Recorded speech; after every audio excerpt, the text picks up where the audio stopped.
It's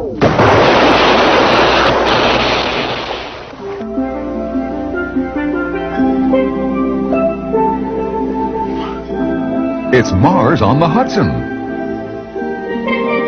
It's Cheers Goes to Harlem.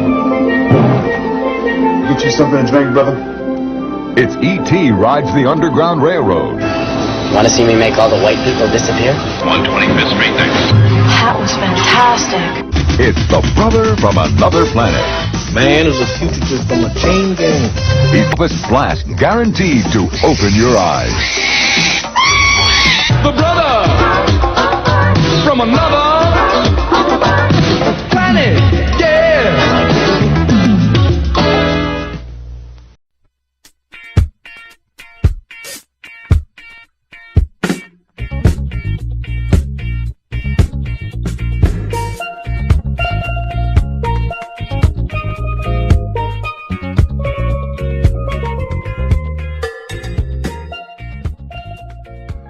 Hello and welcome to another episode of Drive-In Double Feature. I'm Nathan. I'm Ryan. And this is the show where we do 2 movies a week every Tuesday and Thursday, talking about some of the biggest, maybe even some of the smallest B movies around.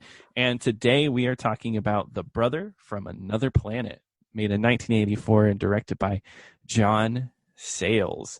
I don't have a lot of experience with this movie. I just like the concept of it, of an alien that looks exactly like a human black man crashing down and going through pretty much the immigration experience. And he's mute. Yeah. Had you ever heard of this movie before?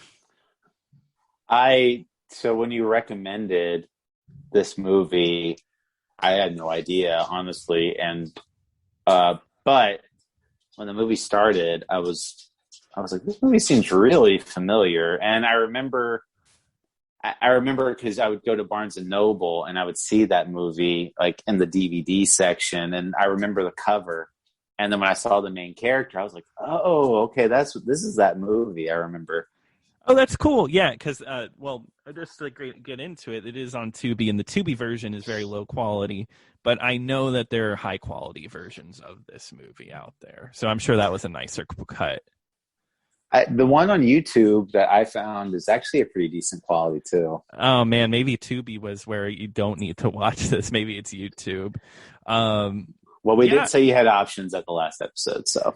That is true. That is true. I guess one big thing about this movie is is made by John Sayles, who is actually like a very prolific director. He directed movies like Lone Star. I loved Lone Star. That's what I was going to say about him. Yeah, I've never seen Lone Star. I think that would be actually a good pick for the show. But yeah, I mean, he was featured on a Criterion that we watched for what was that? The documentary. Harlan County. Yeah, Harlan County. He does a special feature for that, so he's like a big film buff. And this movie, so I expected it to be more serious than it was. This is a dang comedy.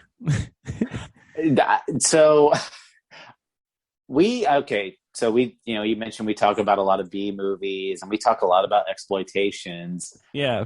This is pretty much like an indie comedy. Yeah, it's a very early indie comedy. Like, that's the best way to explain it. And you know what? It's also pretty sci-fi.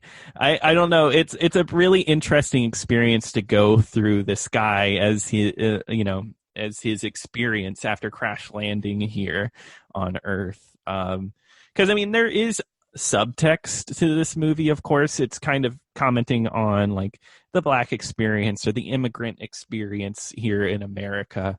But it doesn't really hit you over the head with it. I think it does a good job of playing that line of comedy and subtext. No, and I actually watched a YouTube clip. It was only like a little minute clip where John Sayles was actually introducing Brother from Another Planet at a movie theater. Mm-hmm. And he kind of explained that you're seeing the immigration experience from a Black man from his perspective. And that's what it feels like. It really does, yeah. What a like weird intro to this movie, because like right from the get-go. You get him in his UFO, and he's crash landing, and he's having the crash right here on Earth. And the score for this movie is so, I've never heard anything like it because it's all steel drums. That's all it is. I loved it. Yeah, I loved the score. It was one of my favorite scores that we've listened to. Yeah, I totally agree because it's just so unique. I think that's what I liked about it, and it really adds to the comic timing of everything. But this alien, he crash lands, and guess where? Harlem. Oh my God, Harlem in the 80s. And he deals with a lot of stuff. Is there any scenes that like really stood out to you in this movie? Oh, there's a lot. Overall, I really like this movie a lot. Yeah, it was I really liked good. It too. Mm-hmm. I love the scenes where he goes to the bar and it's just these guys, and the dialogue in that movie is so funny because it's like these guys are having 4 different conversations, but they're not like lining up at all, but they're still talking to each other. Yeah, God, there's a movie it reminded me of, and I'm like quite. It feels like a Robert Altman movie where like people are like talking over each other in a way, right? Because like he goes to this bar and everybody's talking, and like because they're all confused because this guy shows up and the main character, he's completely mute and he can't speak, and they're all trying to figure out what his deal is. They think he's a drunk. He sits on a bar stool, and you hear like a gunshot noise because I guess he feels some ESP power from a man who was shot there before. And of course, there's a guy at the bar like, "There's power in that seat. You got to watch out for that seat. There's power there," but nobody's quite listening to him.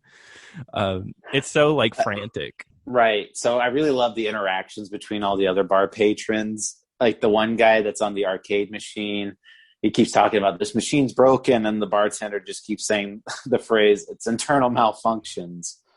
And yeah, that's constantly.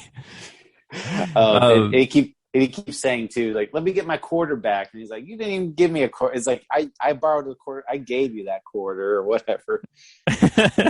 Yeah, and it's cool. What I like about this guy, he's like our main character. He's like a superhero almost. He has so many powers because that works into it. He fixes the machine, right? He works on the machine, and of course everybody's like, "How'd you do that? What the heck?"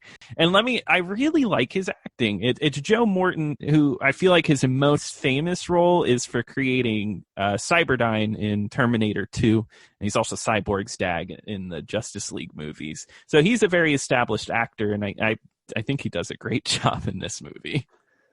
Oh yeah, and all around the acting's great. He's really good, but I wouldn't say there was anybody that was a standout bad part by any means.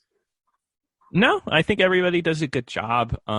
It's a little later in the movie, but there's 2 immigration officers that chase after him the whole movie. They're kind of Men in Black types, and I love them. They're one's just played so weird. And one's played by John Sayles. Yeah, there we go. Director cameo, pretty cool. Yeah, I mean, God, the beginning. I'm just trying because it is a movie that's very scene to scene. Kind of sometimes a scene will happen that just is almost like a comedy bit that doesn't relate to the rest of the movie, which I don't think is a bad thing. I think it just added to the tone of the movie. No, and it kind of feels like the immigration experience where he's in this world. He doesn't know what it's like. He can't speak any language. So everybody's just like, yeah, you're a pretty cool guy. And it's a lot of scenes where people are just talking at him and he's just kind of like nodding his head like he understands. And whenever they ask him like a yes or no type of question, he can usually kind of respond. But for the most part, they just kind of unload like all their problems. Like there's that one guy at the bar where he's talking about his favorite football players. Like it's like, I didn't think Ernie Banks was black. I just saw him as Ernie Banks. And he's like super drunk and he's like getting really emotional and he's like, "Oh, you're a cool guy. I like you." It kind of like plays. I think what I got out of that is it's about how self-absorbed people can be, right? Like they're just talking with themselves and they're perfectly content with doing so. And I mean, at first, our main character doesn't really understand nodding and stuff, but over the course of the movie, he does learn how to respond to like the English language, and he does end up getting it. There's like a progression to it that I liked. And he also does know other languages too, because there is a guy that speaks Spanish to him, and he completely understands him. He nods and shakes his head. He's also a really great basketball player. This is a one-off scene that I really loved, where there's two dudes playing basketball. He gets a basketball thrown at him, and it's almost like he's a robot, is what it looked like. The camera turns, there's like bleep bloop noises, and then he perfectly throws a basketball in as perfect as you can. And there's a great line of, "That's one weird looking dude, but he sure can play basketball." I know. I love those. This movie is chock full of little fun scenes like that. My favorite fun scene was when he was working at the arcade. Like you said, he kind of developed, he has a power where he can fix machines. And he goes to an arcade, and this guy's got these room of broken arcade machines. He fixes them all. And he's like, "Oh, you got to watch out for that girl. She's really good at arcade games. She wears these machines out." And then he walks over to that girl, and she's kind of like, "These games are not a challenge for me. Like, no, but they're so boring." And the guy puts the hand on the machine and like makes it really fast. And the girl just starts, like she's just so like in love with this machine. And afterwards, she just kind of like moans, and she says, "Oh, that was amazing." It's like she was having sex with the arcade machine. Yeah, exactly. It's full of like really good moments like that. And I like, he gets a job. He gets the job as a technician. He really makes it. He's surviving, and you're really rooting for this guy from the beginning that everything works out for him. Another scene I really liked too was when he's on the subway and the car. Scene. The guy with doing the card trick, which he's played by Fisher Stevens, who's been in a bunch of movies. He was in Short Circuit and the infamous Super Mario Brothers movie, but he's been in other stuff. But anyway, he does like a card trick where he's telling the story, and he's holding up different cards, like, "Hey, bring 4 of your friends." He's like, "Okay, 1, 2, 3," and it's just all these cards are coming up. Like when he's saying like key words in the story, like the cards are coming up when he's pulling them out of the deck. And it's funny because he always tries to ask the guy to cut the cards, and the guy like starts reaching over and it's like, "Oh, like just he's too afraid to do it." He's like, "All right, I'll do it for you." And then because he really wants to tell him this story, and he tells him this whole story, and it's really entertaining. And then at the end, he's like, "Okay, for my next trick, I'm gonna make all the white people disappear." And then when they arrive in Harlem, or like right before they get to Harlem, like all the white people get off the subway. Love that. That's like my favorite line from this movie. I think that's like the funniest bit, because like the card trick's like the whole elaborate story and all this, and yeah, I mean just the line of like, "Watch all the white people disappear," and then everybody leaves. I don't know. It's silly. There is an actual plot with this one, because he does end up at the home of somebody who does take care of him. The lady has a small child, and they almost become like friends. The child is the one that kind of, he is innocent, so he's willing to believe that, oh, he did come from the sky and that he's an alien. Yeah, so they get a relationship. It's kind of cute. And the kid's really the only one the alien reveals his power to, because he does the healing touch, because he also has the ET powers where he can heal wounds. So the kid has a little scrape on his knee, and he puts his hand on the kid's knee, and it's healed. Yeah, this guy is like I said, a superhero. He has like whatever power you want, he has it. Other scenes that are really good was he gets mugged in the one building, and the guy cuts his hand. So he heals his own hand, and then he ends up finding one of the people that mugged him earlier, and he finds him dead in the middle of the street, and he's got like a needle sticking out of his arm. And the alien actually pulls the needle out of the guy's arm and then administers it to himself, which is insane. Yeah, he just like is like, oh, I'm gonna put it in. Doesn't he eat the heroin as well? He tastes it at first, and then he just like, okay, just stick the needle right in my arm. That's what he did. Yeah, and then he ODs, and this is a whole weird tangent because he wakes up and there's a Rastafarian dude that is just talking to him about all the problems in New York, and in the end he's like, you want to smoke some weed? And then he's like, it's like he has to force him to do that. It's something. I love that character. So there are some scenes though I did not. I feel like I need to rewatch this movie because there were some scenes where it was a little confusing. So the one guy, he sneaks into like a CEO's office who has like a bag of cocaine, and he actually takes out his eye and gives it to the CEO, and the CEO can see like the kid that OD'd. Oh, that's right. Yeah. So do you know what that was about, really? No, I don't. So like there's kind of like you, there's moments I really love, but there's also, I think the movie as a whole was just a little too long. I think there were some scenes that didn't work as well as the others. Some of it felt very, very indie. I might have just been the Tubi version, so let me know if you notice this. There's a lot of shots that are out of focus and are not like quite filming the right thing. And I feel like that on a technical level like was a bit weak. Yeah, it definitely feels like an indie movie. It's not a super high budget movie by any means, but some scenes are just really out there, and I really liked a lot of the scenes where it's just these little fun interactions. And to be quite honest, when they actually were dealing with the main plot, it wasn't as interesting to me. I agree. What was really memorable about this movie were those funny moments, the moments we were just talking about, those one-off moments.